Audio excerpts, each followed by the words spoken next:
안녕하십니까. 방금 소개받은 한국지문적성연구원의 오세정 원장입니다. 먼저 이 훌륭한 자리에 저를 초대를 해주신 박영창 학장님 진심으로 감사드리고요. 우리 동양학을 전공하고 계시는 정말 선생님들 훌륭하시다라고 저는 생각을 하고 있습니다. 저 역시도 앞으로는 동양학을 뛰어넘어서 우리 K 컨텐츠 대한민국이 세계를 이끌어갈 것이기 때문에 정말 자랑스러운 일을 하고 계신다라고 생각을 하고 있습니다. 제가 오늘 의뢰를 받은 거는 지문 데이터를 활용한 진로적성 상담론에 대해서 발표를 드리도록 하겠습니다. 방금 인사드렸던 오세정이라고 하고요. 저도 늦깎이로 공부를 했습니다. 방송통신대학교에서 농학을 전공을 했고요. 그리고 방송통신대학교 다닐 때는 대전 충남 지역에 총학생회장을 했었습니다. 그래서 오늘 학생회장이 취임식을 하신다고 하는데 정말 봉사활동, 봉사정신이 투철하지 않으면 그런 일을 하시기가 쉽지 않을 거라고 판단이 되고요.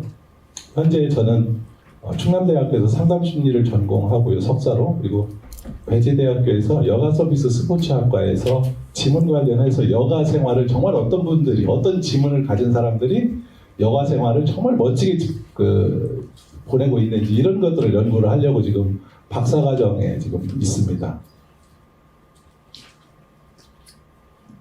지문을 가지고 어떤 일을 한다고 이야기를 하면은 상당히 좀 의아해합니다. 그리고 제가 처음에 한 20여 년 전에 이걸 시작을 할 때는 좀 말도 안 되는 거 아니에요? 이런 식으로 이렇게 완전 사기꾼 바라보듯이 이렇게 쳐다봤었습니다, 저를. 그런데 요즘은 완전 트렌드가 바뀌어서 그런지, 정말 재밌을 것 같은데요? 이런 식으로 이제 반응을 하고 있습니다. 그래서 궁금한 지문, 손가락 끝마디에서 펼쳐지는 세상은 비밀도 간직하고 있고요. 그리고 살아가면서 맞이하게 될 여러 가지 것들이 있지 않습니까? 모진 풍파도 있고, 즐거움도 있고, 슬픔도 있고, 이런 것들이 다 숨겨져 있는 것을 지문을 통해서 저는 찾아내는 일들을 하고 있습니다. 그래서 앞으로 살아가는 인생에서 방향성을 잡게도 만들어주는 온갖 궁금한 지문 이야기, 이게 손가락에 가득 담겨있다, 이렇게 이야기를 합니다. 그래서 내 손 안에 궁금한 모든 것이 감춰져 있다, 이런 이야기를 늘 하고 있고요. 이 지문으로 그러면 진로적성이 가능하냐, 이런 이야기들을 많이 하세요. 그런데 지문을 활용한 진로적성 검사, 저는 지문 패턴 데이터를 활용한 진로적성에 관한 연구를 가지고 이제 석사 논문을 발표를 했었습니다. 국내에서는 처음으로 발표를 했었고요. 외부적인 환경 요인의 영향을 전혀 받지 않는다라는 거죠. 보통의 이제 지필식 검사는 그날의 환경 또는 어떤 스트레스 요인이 작용을 해서 지필식 검사가 그 결과지가 도출이 되는 거에 반해서 지문은 그런 거에 전혀 영향을 받지 않는다는 특징을 가지고 있고요. 그리고 선천적으로 타고난 유전적인 거죠. DNA 같은 거. 그래서 선천적인 인격적 성향, 그리고 또 이걸 통해서 이제 기질이 어떤지를 찾아내기 때문에 그런 진로적성과 그에 따른 코칭 기법, 학습 코칭이라고 이제 저는 이야기를 하죠. 그리고 대인관계 향상을 높일 수 있는 관계 향상 방법, 그리고 또 우수 재능이 어떤 재능이느냐에 따라서 직무 역량, 그러니까 다중지능이라고 요즘은 흔히들 이야기들을 하는데요. 저는 이제 직무 역량 분석이 가능하다. 그래서 10개의 손가락 지문 패턴 데이터를 가지고 직무 역량 분석하는 거는 특허 출원을 해서 이제 저는 프로그램을 개발을 해 가지고 있고요. 이 프로그램은 지문으로 하는 검사는 아기부터, 유아부터 성인에 이르기까지, 그래서 저는 이제 2살부터 80세까지 가능하다, 이제 이런 이야기를 하고 있죠. 그래서 보통 검사들은 어떤 해석, 이해가 가능해야지 가능하거든요, 이제 검사가. 그런데 이거는 24개월 이상이면 누구나 가능하더라라는 게 이제 특징을 가지고 있고요. 그리고 80세까지 가능하다, 그런 이야기를 하고 있습니다. 한 번 검사로 필요한 정보를 취득할 수 있다는 특징도 가지고 있고요. 그리고 태어난 특징적인 부분의 절대적인 평가다. 이게 어떤 누구하고 비교를 하거나 그런 것이 아니고 본인이 가지고 태어난 거에 절대평가다라고 이제 늘 이야기를 드리고 있고요. 검사 프로그램입니다. 프로세스인데요. 지문으로 이제 인적성 검사를 할 수 있는 프로그램도 있고요. 그다음에 적성 검사에 이제 그 적성 검사, 학습 코칭 검사, 관계 지향성 검사, 직무 역량 검사, 그리고 지문 종합 검사 23페이지까지 보고서가 출력이 되고요. 이 인적성 검사에는 제가 이제 그 독립운동가들의 지문을 분석을 했었습니다. 일제 강점기 때 일본 사람 일제가 우리 그 독립운동가들을 감시하기 위해서 이렇게 잡아가면은 몽타주 사진을 찍고 그다음에 이제 지문까지 다 찍어놨었습니다. 그 기록이 지금 제가 데이터를 찾아보니까 한 7만 8천 명 정도 것이 이렇게 데이터가 있습니다. 그 중에서 분석이 가능한 게 한 3천 명 정도 되더라고요. 그래서 3천 명 정도 지문 데이터하고 그걸 분석을 해서 내 지문하고 일제 강점기 때 독립운동가 어떤 분하고 나는 지문이 유사한가 이런 것까지도 이제 제가 프로그램을 개발을 해서 올해는 그 매헌 윤봉길 의사 그 신봉하는 월진회라고 하는 사단법인이 있습니다. 거기하고 이제 그런 프로젝트를 충남교육청에 있는 찾아가는 인적성 프로그램으로 초등학교를 수배를 한 바가 있습니다. 그래서 지문을 스캔을 하고 패턴이 분류가 되면은 이게 이제 컴퓨터 프로그램 서버에 업로드가 돼서 분석 결과가 도출이 되게끔 되어 있다는 거죠. 그래서 지문 적성 검사, 그다음 학습 코칭 검사, 그다음에 관계 지향성 검사, 직무 역량 검사 이런 식으로 이제 그 보고서를 도출이 되게끔 만들었고요. 심지어는 이제 영어로도 이렇게 도출이 되고 한자로도 이렇게 도출이 됩니다. 그래서 코로나 이전에 이제 중국 시장을 진출을 하려고 했다가 코로나 때문에 이제 그때 상당히 좀 적극적으로 이렇게 진출을 못했고 있습니다. 흔히 이제 손은 제2의 뇌라고 하지 않습니까? 작은 뇌, 외부로 튀어나와 있는 뇌라고 이제 우리는 이야기를 하죠. 그래서 두 번째 뇌라고 하는데 이 손에 성공과 실패가 다 있다. 그런 이야기도 저는 늘 드리고 있습니다. 외부에 있는 정보를 뇌가 직접 어떤 정보를 취득하기가 할 수가 없습니다. 뇌는. 그렇기 때문에 그 정보를 손이 취득을 하는 거죠. 이렇게 손으로 만져서 이게 매끌매끌하다, 거칠거칠하다. 이거는 어떻다 이런 정보를 뇌로 보내주는 거죠. 그래서 뇌에서 그걸 판단을 하게끔 해주는 게 손이 그 역할을 하는 거죠. 그런데 그 손도 각각의 이제 손가락에 어떤 특징이 있느냐에 따라서 또 많은 차이가 있고요. 그래서 외부에 있는 정보를 뇌가 직접 파악하기 어려운 것은 손이 확인해서 뇌에 전달을 해준다. 이렇게 이제 저는 이야기를 드리고 있습니다. 지문은 이렇게 나무의 그 나이테처럼 지문도 비슷합니다. 이 나무를 이렇게 단면을 잘라보면은 이 나무에 그 나이테가 있는데 나이테가 똑같이 1년에 한 개씩 생성이 되지만 어떤 해에는 넓기도 하고 어떤 해에는 좁기도 하고 어떤 방향은 넓고 어떤 방향은 좁고 이런 것들이 아마 볼 수가 있습니다. 그런 것들이 예를 들어서 간격이 좁다라는 건 그 해에 강수량이 적었다든지 매우 환경이 촉박했다라는 거고요. 간격이 넓었다라는 건 그 해에 고온 다습하고 강수량이 많았다라는 것을 보여주는 거거든요. 그래서 그 나무의 단면을 가지고도 그 지역의 일조권이라든지 뭐 여러 가지 그런 기후적인 특성을 알아낼 수가 있다라는 거죠. 그래서 그런 거와 마찬가지로 우리 지문도 여러 가지 지문들이 있습니다. 뭐 천태만상이라고 하죠.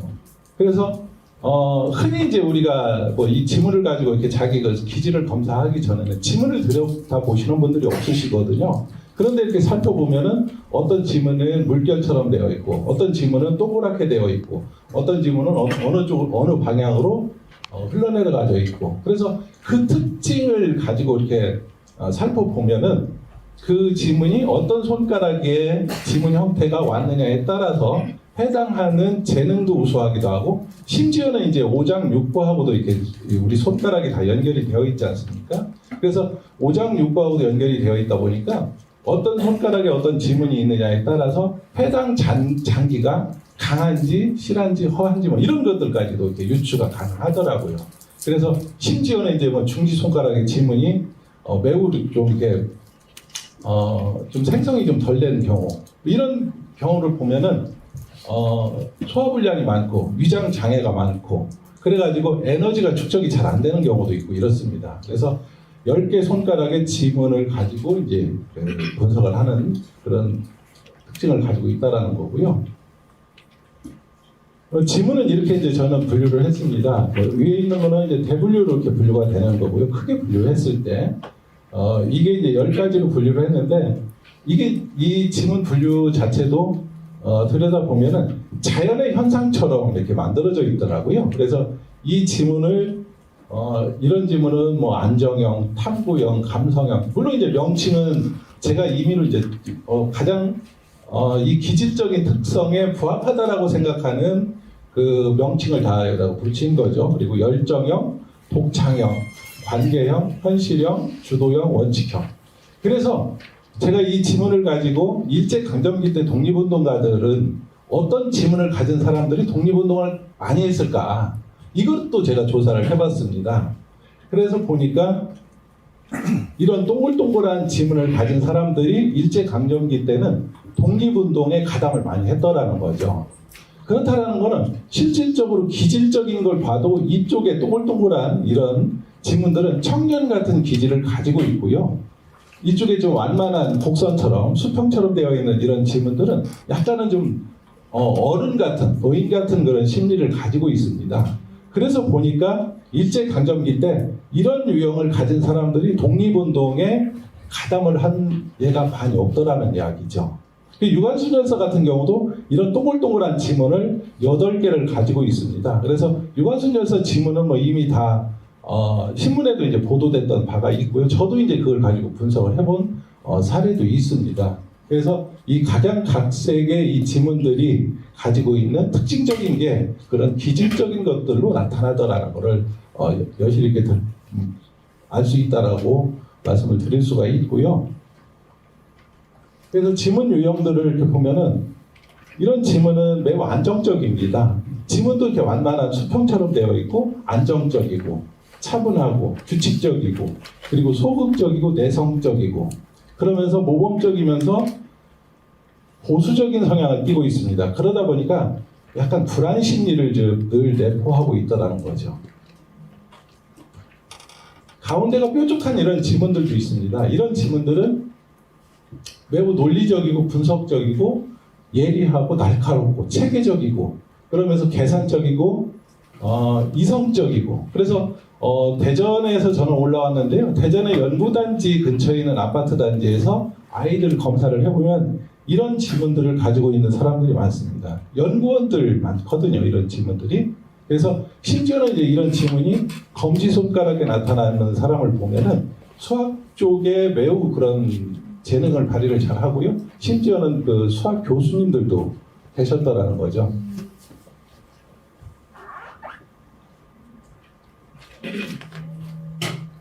감성적인 지문입니다. 이제 이런 지문이 우리나라는 62.4%를 가지고 있는데요. 이런 지문이 성격이 급하고 낭만적이고 개방적이고 자상하고 진실하고 솔직하고 또는 뭐 즉흥적이고 충동적이고 원만하고 친근하고 그러다 보니까 좀 즉흥적이고 충동적인 면을 좀 많이 가지고 있습니다. 우리나라 사람들의 한국인들의 기질을 보면은 어떻게 보면은 뭐 이렇게 빨리빨리 민족이라고 늘 그러잖아요. 그러면서 흥액이 없다라는 이야기들을 많이 하거든요. 그래서 빨리빨리 민족이다라는 거는 그래서 저는 이제 이런 지문이 60.4%를 가지고 있다 보니까 우리나라는 쇼핑몰 산업, 우리가 홈쇼핑 같은 데 있잖아요. 그러니까 TV 같은 데 보면은 이런 데에서 홈쇼핑 문화가 절대 망하지 않을 수밖에 없다. 그 이유는 쇼 호스트가 계속 그 멘트를 할 때 마지막 20세트 남았습니다라고 계속 그런 어떤 멘트를 합니다. 그러면은 즉흥적이고 충동적인 사람들은 이게 이제 정말 이거 지금 때를 놓치면 못 살 것 같다라는 생각을 하기 때문에 즉흥적으로 구입을 한다라는 거죠. 그래서 탄탄한 소비층을 가지고 있다라는 게 우리나라의 그런 특징이고요. 비슷한 것 같은데도 반대로 되어 있습니다. 지문의 형태가. 그러다 보니까 이런 지문은 정기문이라고 하는데 이런 지문은 반기문이라고 합니다. 유엔 사무총장이었던 반기문 씨가 아니고요. 반대로 되어 있는 기역문이라는 겁니다.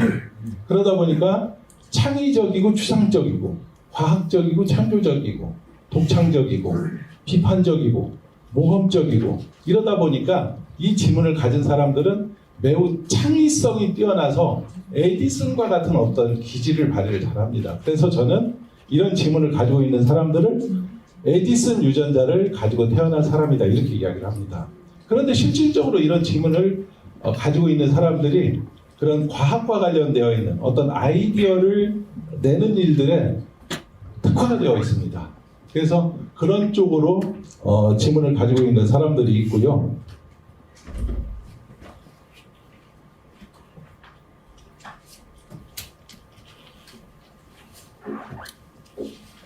그때가 뾰족한 이런 지문도 있습니다. 이 열정형이라고 하는데 왼쪽에 있는 이 지문들은요.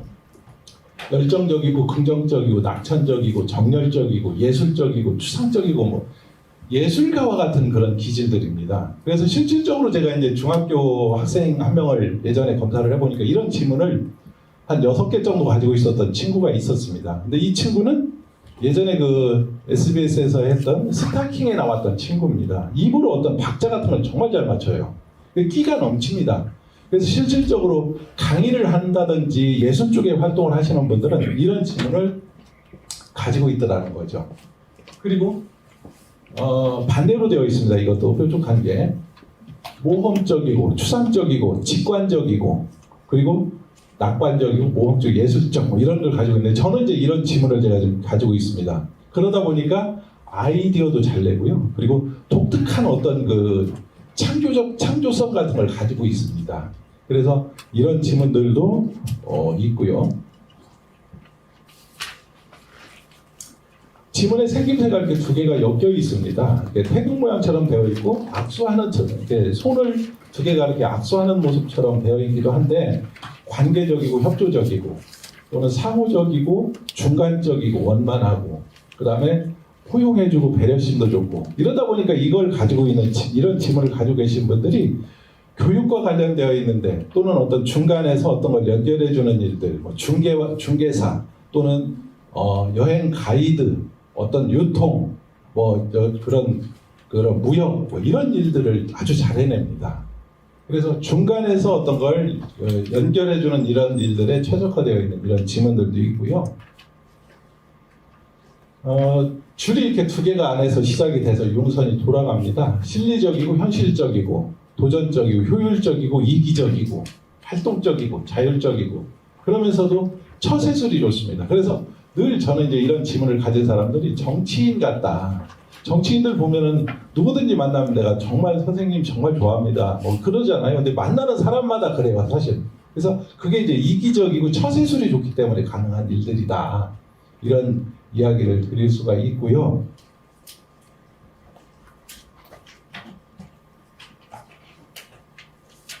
줄이 용선이 한 줄로 돌아갑니다. 그러다 보니까 매우 일관적입니다. 그러면서 주도적이고 도전적이고 그 다음에 실리적이고 원칙적이고 이끌어가는 추진력을 발휘를 잘합니다. 그래서 저는 이제 이런 지문을 가진 사람들을 지도자 유형이다 또는 뭐 주도형이다 이렇게 했는데 이런 지문을 가진 사람들은 책임감이 매우 강합니다. 그리고 어떤 것들을 이끌어 나가는 것들도 강하고요. 그래서 아까 말씀을 드렸듯이 일제강점기 때 독립운동에 직접적으로 많이 참여했던 사람들이 이런 지문을 가진 사람들이 거의 한 3, 4%가 되더라고요. 실제 2018년도에 제가 이제 이 연구를 하면서 현재 우리나라 이제 대학생들 한 4,000명을 대상으로 조사를 해보면 이런 지문을 가진 사람들이 한 35%, 30% 정도밖에 안 나타납니다. 그런데 독립운동가들한테는 그렇게 60%가 훨씬 넘게 100 이상 나왔다는 건 그 사람들은 어떤 거예요? 억압돼서 사는 거에 대해서 폭발을 한다라는 그런 것들을 알아낼 수가 있었고요. 이 지문은 완전 동글동글합니다. 원이 딱딱 떨어져 있고요. 그러다 보니까 원칙주의자입니다. 원칙주의자. 완벽해야 되고 정확해야지 되고 확실해야지 되고 그리고 원론적이고 기본적이고 그래서 철저합니다. 정확하고. 그래서 완벽하다라는 거, 본인 스스로가 완벽하다라는 그런 것들에 대한 그런 강박관념을 늘 가지고 있습니다. 그러다 보니까 군인 같은 기질, 소방관 같은 기질 이렇게 이제 늘 표현을 하기도 하죠. 그래서 그 기질이 어떤 특성을 띠느냐에 따라서 어떤 그 자기가 어떤 쪽에 일을 했을 때 스트레스를 덜 받고 더 재밌어 할 수 있는 이런 것들을 유추를 해서 그런 진로적성 상담에 활용을 하고 있고요. 시간을 봐가면서 해야 될 것 같습니다. 네, 몇 분까지? 2시까지 할 수 있을 것 같은데 10분 남았어요. 12분 정도 남았어요. 예, 빨리 해야 되겠습니다. 그래서 지문은 13주부터 만들어지기 시작을 해서 19주까지 6주간에 걸쳐서 만들어집니다. 그래서 슈바이처 박사도 그런 이야기를 했죠. 지문은 수정 후 3개월경부터 형성되기 시작해서 5개월경에 완성이 되는데 지문은 사람의 인격적 특징과 필연적인 관계가 있음을 발견했다. 이렇게 이제 슈바이처 박사가 이렇게 이야기를 했었고요. 지문에서는 계속 그 땀샘에서 유분이 나옵니다. 그래서 이게 이제 어떤 마찰열을 줄이기 위한 그런 것들도 있고요.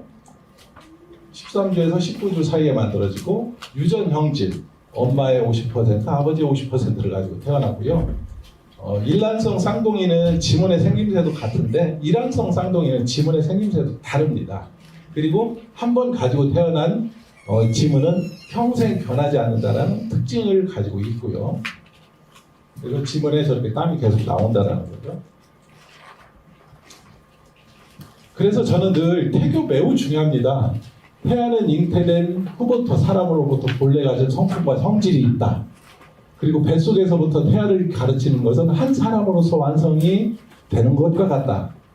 어머니 태중에 있었던 10개월을 동양에서는 한 살로 셈하는 이유가 있었다. 이게 이제 엄마 뱃속에 있었던 10개월도 한 살로 쳐서 인간으로 인정을 했더라는 거죠. 우리 동양에서는. 그래서 동양에서는 태아를 한 인간으로 여기고 뱃속에 있는 아이와 엄마는 정서적인 교감을 이루면서 엄마의 기질적인 것들을 이어받는 거죠. 그리고 이런 그 엄마가 먹고 마시고 하는 거는 기질에 직접적으로 영향을 주기도 하고, 그래서 듣는 것은 자식의 기운이 되고 마시는 것은 살과 육체가 되더라.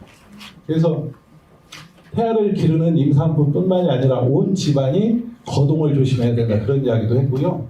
어머니 10달 기르는 것보다 아버지의 부성태교가 더 중요하다. 이게 어떤 거냐면 아버지의 정자가 더 중요하다는 겁니다. 그래서 씨앗이 중요하다는 거죠. 밭도 정말 중요한데 정말 건전하고 건실하고 튼실한 이 씨앗이 중요하다. 이제 그런 것들을 태교신기에는 다 담아놨고요. 스승의 10년 가르침과 교육이 어머니 10달 기르는 태교만 못하더라. 이게 이제 우리 태교신기라고 하는 책에 이게 다 나와 있습니다. 그래서 진로적성이라고 하는 거는 해낼 수 있는 힘, 그리고 재능과 같은 역량이라면 흥미를 가지는 것은 성격적인 부분이거든요. 그래서 흥미가 있다 없다, 내가 그 일을 했을 때 즐겁다 즐겁지 않다, 이거는 결국에는 진로 적성과 연관이 있다, 이렇게 이제 저는 판단을 하고 있고요.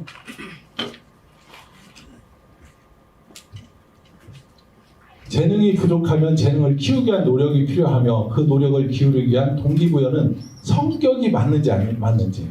그래서 재능보다는 저는 이제 성격이 맞느냐 안 맞느냐, 어떤 일을 해내는 데 있어서는. 그래서 물론 두 가지가 정말 잘 맞아 떨어지면 금상첨화겠죠. 그런데 더 중요한 거는 성격적인 부분이 그 일을 했을 때 즐겁느냐 즐겁지 않느냐가 매우 중요한 관전 포인트더라, 이렇게 이제 저는 생각을 하고 있고요. 10가지로 이렇게 여기 재능을 분류를 하죠. 대인관계, 자기의 공간지각, 논리수리, 신체율동, 신체조작, 음악, 청각, 언어구사, 도상관찰, 자연관찰. 이게 이제 10개의 손가락하고 이렇게 연결을 시켰습니다. 그래서 왼손의 엄지는 대인관계, 검지는 공간지각, 중지는 체육지능, 그 다음에 약지는 청각음악, 그리고 새끼손가락이라고 하죠. 소지라고 하는데요. 이거는 도상관찰, 이미지 식별 능력입니다. 그리고 이제 오른손 같은 경우에는 오른손 엄지가 자기 이해지능, 그리고 두 번째 검지손가락이 수학지능, 논리술이라고 하죠. 그 다음에 중지가 신체 조작, 약지는 언어구사, 그리고 새끼손가락은 자연관찰. 그래서 아마 여기 계신 우리 지금 우리 동양학을 하고 계신 선생님들께서는 모르면 몰라도 이 새끼손가락의 어떤 특징적인 지문들을 가지고 계신 분들이 60%에서 70%는 될 거라고 저는 생각을 하고 있습니다. 왜 그러느냐면 그동안 제가 많은 이제 우리 상담 관련 어떤 심리 관련 활동을 하시는 분들을 보면은 거의 특징적인 지문들을 가지고 있습니다. 그래서 아마 가지고 계실 거다라고 짐작을 하고 있습니다.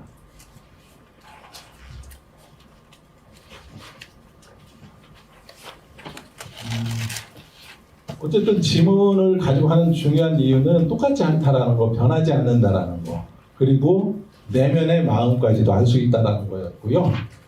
가능한 것은 기질적인 부분, 진로의 방향성 같은 부분, 그리고 스트레스 원인을 찾아서 어떤 해결해 줄 수 있는 부분, 그리고 그에 따른 극복 방법이나 대응 방법, 그리고 삶의 대단한 중요한 포인트를 찾는 게 지문으로 가능하더라.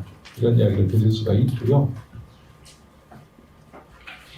본인한테 좋은 거는 객관적인 이해가 가능하다는 것과 할 수 있는 일을 발견이 가능하다는 거, 그리고 대응 방법, 잘할 수 있는 일을 찾을 수 있다는 거, 그리고 자기가 살아가면서 중요한 이슈를 발견해서 사전에 대응이 가능하다는 것들을 본인한테 좋은 것이라고 판단을 하고 있고요.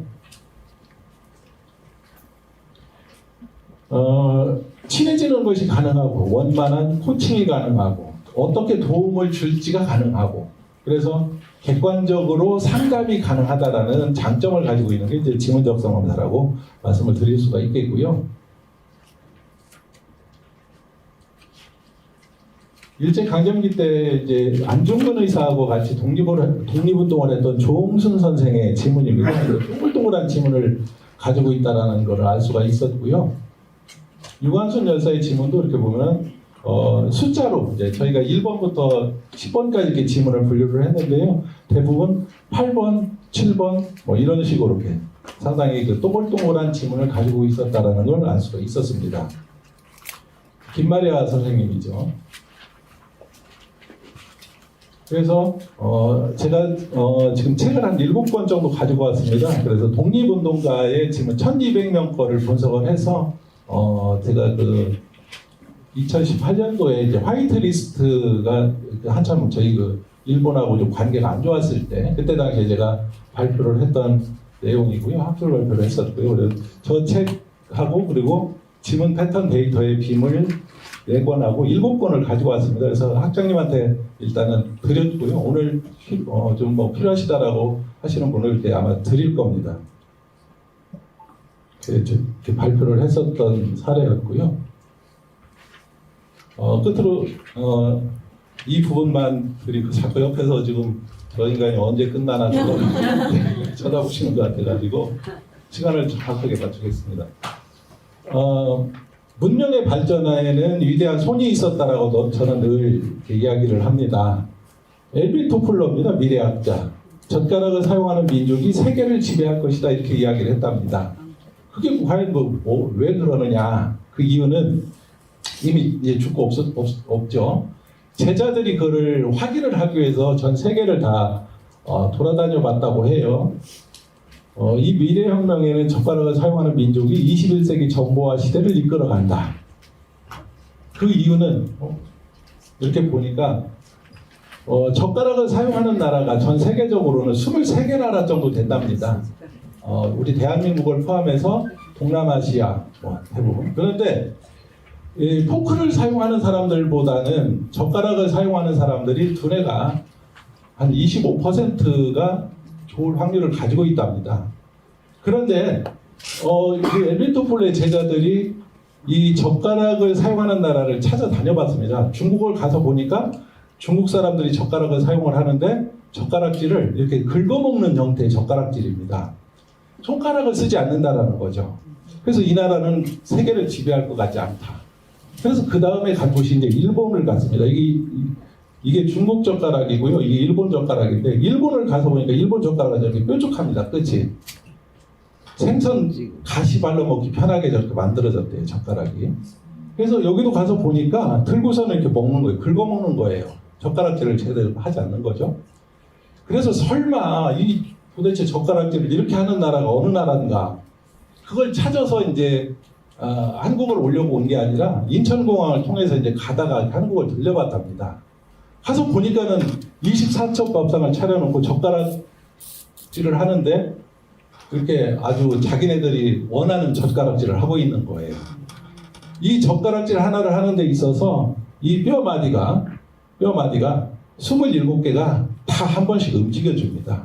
손을 많이 움직인다는 건 두뇌를 활성화시키는 거거든요. 그래서 우리는 두뇌를 이 나무젓가락 쓰는 사람들보다 쇠젓가락 쓰는 사람들이 두뇌가 30%가 더 좋을 확률을 가지고 있답니다. 우리 대한민국은 이미 3,000년 전부터 이 젓가락질을 사용을 했거든요. 그래서 지금이 이 3,000년 전부터 사용해왔던 이 젓가락질의 최고의 결정적인 순간이라고 이야기들 합니다. 학자들은. 그래서 이 27개의 뼈마디가 다 움직여주는 겁니다. 그래서 전 세계적으로 대한민국 사람들만큼 두뇌가 좋은 나라는 없다라는 거 우리 다 인정하시잖아요. 그래서 우리한테는 이미 이렇게 훌륭한 이 K 컨텐츠 문화를 가지고 있다는 거죠. 그래서 저는 이 손에 성공과 실패가 다 숨겨져 있고 이 손에 그런 열쇠를 우리는 쥐고 있다 이런 이야기를 드리면서 손의 감각이 극대화되고 뇌 기능도 활성화된다라는 것이다 이렇게 이제 저는 늘 이야기를 드리고 있습니다. 저한테 주어져 있는 시간이 딱 2시까지 돼 있는 걸로 알고 있어서 저는 여기까지 일단은 마치고 질문 있으시면 질문 받고 내려가도록 하겠습니다. 질문하실 분 있으시면 예. 저희가 듣기는 그러니까 지문의 특성이 종신불변 만연성. 네. 요거는 이제 이해가 되는데요. 일란성 쌍둥이도 지문은 다르다고 저희가 들었거든요. 그런데 그걸 확인을 해보시고 말씀하시는 것인지. 네, 쌍둥이들 많이 했고요. 일란성 쌍둥이는 지문의 형태는 같습니다. 그런데 이제 내부적으로 들어갔을 때 선이 이제 선의 생김새가 선의 융선의 숫자가 조금씩 다르고 이런 차이는 있는데 지문의 패턴 형태는 이제 거의 비슷한 형태를 띠고 있습니다. 큰 틀에서는 많이. 내부에는 맞는데 소부가 좀 틀린다. 예, 디테일로 들어가면 조금 차이가 나고요. 일란성은 완전히 다르고요. 예, 얼굴도 다르듯이 완전히 다릅니다. 네, 그럼 다음 질문 없으십니까? 네. 오세훈 연구원님 감사합니다.